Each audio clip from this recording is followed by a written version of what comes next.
Hello, আসসালামু আলাইকুম guys, আশা করি সবাই ভালো আছেন। তো আজকে কিছু কথা বলবো, তো সবাই মন দিয়ে শুনেন, ঠিক আছে? তো আমার ছোট ভাইয়ের পাসপোর্ট আর আমার পাসপোর্ট একসাথে জমা দিয়েছিলাম। আমার ছোটবেলা থেকে স্বপ্ন ছিল আমি কুয়েত যাব। তো আমি জমা দিয়েছিলাম কুয়েতের জন্য, আর আমার ছোট ভাই দিয়েছিল সৌদি আরবের জন্য, ঠিক আছে? আর কুয়েত যেতে এমন তো সময় লাগে ভিসা লাগতে। তো আমার 5-6 মাস হয়ে গেছে, এখনো ভিসা লাগতেছে না। তো কবে লাগে শিওর নেই, তো একদিন হঠাৎ করে হয়ে যাবে। তো সবাই আমার জন্য দোয়া করবেন।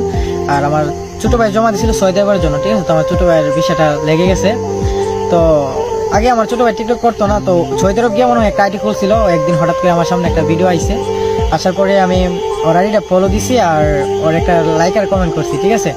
পরবর্তী কিছুক্ষণ পরে ঢুকিয়ে দেখি যে ও একটা ভিডিও করছে আমার নিয়ে, যে ভালো তো তখনই লাগে যখন দেখি যে আর কোনো সেলিব্রিটি আমার কমেন্ট করে, রাহিম ভাই আমাকে কমেন্ট করছে, তখন আমার তো আপন ছোট ভাই, ঠিক আছে? আমার একটু না খারাপ লাগছে যে আমার আইডি যে কথা ওর আইডিতে একই কথা, ঠিক আছে? আমার একটু খারাপ লাগছে। আমি পরে ভাবলাম আমার একটু ভালো লাগছে আমার ছোট ভাই